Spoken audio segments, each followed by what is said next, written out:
तो जिन्होंने सब्सक्राइब नहीं करा, सब्सक्राइब टू रेसलहुक और प्रो रेसलिंग से जुड़ी हुई सारी अपडेट्स आपको मिलती रहेंगी। तो सबसे पहले बात कर लेते हैं WWE की, जिनका पेपर व्यू होने वाला है इंडिया में। जी हाँ, इंडिया में। तो पूरी खबर मैं आपको बताता हूँ। तो इंटरनली बैक स्टेज ये खबरें चल रही हैं कि एक बहुत बड़ा पेपर व्यू यानी प्रीमियम लाइव इवेंट होने वाला है किसी फॉरेन कंट्री में, और दो जो फॉरेन कंट्री सेलेक्ट की गई हैं उनमें से एक है ऑस्ट्रेलिया और दूसरा है इंडिया। और आपको याद होगा पहले भी ऑस्ट्रेलिया में एक बहुत बड़ा पेपर व्यू हो चुका है जिसका नाम था सुपर शोडाउन। और अब ज्यादातर चांसेस यही है कि अगला जो पेपर व्यू यानी प्रीमियम लाइव इवेंट होने वाला है वो इंडिया में होने वाला है। और आपको याद होगा जो ऑस्ट्रेलिया वाला पेपर व्यू हुआ था वो मेलबर्न क्रिकेट ग्राउंड में हुआ था। जी हाँ, क्रिकेट ग्राउंड में हुआ था। और ज्यादातर चांसेस यही है कि जो इंडिया में इवेंट होने वाला है वो नरेंद्र मोदी स्टेडियम मोटेरा में होने वाला है। तो मैं तो बहुत एक्साइटेड हूँ। इसके रिगार्डिंग और भी खबर आएगी और भी अपडेट आएगी तो मैं अपने चैनल पे आपको बता दूंगा। और मैं इमेजिन कर पा रहा हूँ कि अगर लेजेंड्स की एंट्री होती है और 1 लाख का क्राउड होता है इंडिया में तो कितना तगड़ा मोमेंट बनेगा। अब बात करते हैं ड्राफ्ट के बारे में, जिसकी डेट आ तो चुकी है लेकिन कंफर्म नहीं है, वो मैं आपको बताना चाहता हूँ। तो क्लैश एट द कासल के तुरंत बाद जो रॉ का एपिसोड होने वाला है, ज्यादातर चांसेस है कि वहां पे ड्राफ्ट का पहला सेशन हो जाएगा। नहीं तो ये सेशन होगा 12 तारीख को रॉ पे।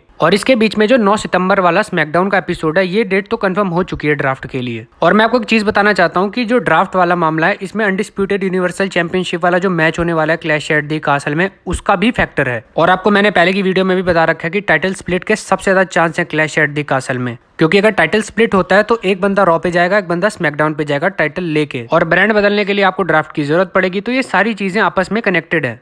नेक्स्ट हम बात कर लेते हैं लियो रश के बारे में, जिन्होंने ट्विटर पे एक ट्वीट किया जहां पे वो बॉबी लैशली के साथ नजर आ रहे हैं। और आपको याद होगा कि लियो रश जब बॉबी लैशली के साथ आते थे तब वो उनके हाइप मैन बन के आते थे और बेसिकली वो प्रोमो कट करते थे बॉबी लैशली के लिए। मैच के दौरान उनको चीयर करते थे, उनको मोटिवेट करते थे, जिसके बाद बजट कट्स की वजह से लियो रश को कंपनी से निकाल दिया गया था। और अब जिस तरह लियो रश टीज कर रहे हैं अपने रिटर्न को लेकर, साथ ही साथ इंटरनली खबर भी है कि लियो रश के बारे में बात चल रही है। तो पॉजिटिव खबर है लियो रश के लिए। साथ ही साथ अगर वो कंपनी में आते हैं तो ज्यादातर चांसेस यही है कि वो बॉबी लैशली को ही ज्वाइन करेंगे। अब बात करते हैं स्मैकडाउन वुमेन्स चैंपियन के बारे में, जिन्होंने खुद के ऊपर काफी चेंजेस करवा दिए हैं। और ये चेंज ट्रिपल एच ने नहीं करवाया है, ये चेंज इन्होंने खुद करवाया है। और ये करवाया है कि अपने सारे हेयर्स को इन्होंने ब्लैक करवा दिया है। बेसिकली लिव मॉर्गन यानी स्मैकडाउन वुमेन्स चैंपियन ने अपने हेयर्स को ब्लैक करवा दिया है। और ये जानकारी और ये फोटो खुद उन्होंने अपने ट्विटर अकाउंट से दी है। तो अगले स्मैकडाउन के एपिसोड में आप लिव मॉर्गन को ब्लैक हेयर्स के साथ देखोगे। और मुझे ऐसा लगता है कि लिव मॉर्गन का जो ओरिजिनल हेयर कलर है वो ब्लैक ही है, क्योंकि अगर आप उनकी आईब्रोज पे ध्यान दो तो वो ब्लैक ही रहती हैं, भले उनके बाल व्हाइट हों या क्रीमी टाइप के हों। अब बात कर लेते हैं शार्लेट फ्लेयर के बारे में, जिन्होंने अपना रिटर्न को बहुत तगड़ा टीज किया और अपने ट्विटर पे एक फोटो लगाई जहाँ पे वो अपने क्वीन वाले लुक में है, साथ ही साथ स्मैकडाउन वुमेन्स चैंपियनशिप को भी पहन रखा है। और आपको याद होगा कि समर स्लैम में उनकी एक फुटेज भी दिखाई गई थी और वहां पर भी उन्होंने अपने रिटर्न को टीज किया था। और मैं आपको बता दूं कि शार्लेट फ्लेयर इस हफ्ते ब्रोकन स्कल के सेशन में भी आने वाली हैं। तो मुझे लग रहा है शादी वाला सीन सारा निपट चुका है और अब वो काम पे लौट चुकी हैं और बहुत जल्दी मेरे ख्याल वो स्मैकडाउन वुमेन्स चैंपियनशिप की तरफ ही जाएंगी। तो मेरी प्यारी हमारी प्यारी लिव मॉर्गन को थोड़ा बच के रहना चाहिए, क्योंकि काफी लोग उनकी चैंपियनशिप के पीछे पड़े हैं। अब बात करते हैं साशा बैंक्स के बारे में, जिनकी रिटर्न की तो अपडेट नहीं है लेकिन उनकी गाड़ी में से चोरी जरूर हो गई। तो क्या होता है, दिन का टाइम होता है, साशा बैंक्स ने अपनी गाड़ी खड़ी करी एक स्टोर के बाहर और वो स्टोर में गई सिर्फ 5 मिनट के लिए। और तभी वहां पे एक बंदा आता है, उसने गाड़ी के बैक ग्लास को तोड़ दिया और उसमें से कुछ कीमती सामान, फोन वगैरह चुराने की कोशिश करी और वो बंदा वहां से निकल भी गया। जिसके बाद साशा बैंक्स ने ये जानकारी अपने ऑफिशियल इंस्टाग्राम अकाउंट पे दी।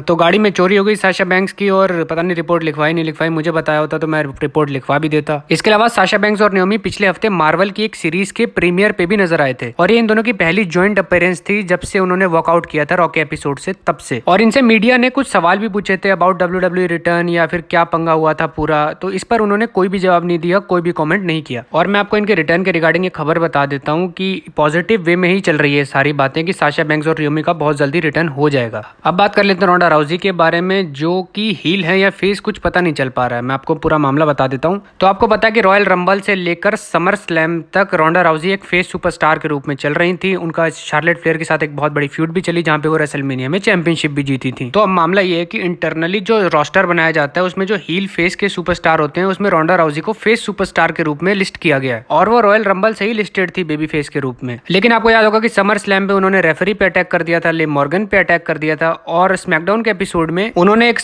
फीमेल सिक्योरिटी गार्ड पे भी अटैक किया था। तो अब आप कहोगे कि लिस्टेड तो फेस सुपरस्टार हैं और एक्शन उनके हील वाले हैं, तो मामला क्या है? तो मामला ये है कि WWE चाहती है कि ऐसा हील बनाया जाए रोंडा राउजी को जिसमें उनको चीयर मिले, और वो हो भी रहा था स्मैकडाउन के एपिसोड में। रोंडा राउजी के बहुत तगड़े चैंट्स लग रहे थे स्मैकडाउन के एपिसोड में, अगर आप जाके उसकी क्लिप देखो तो।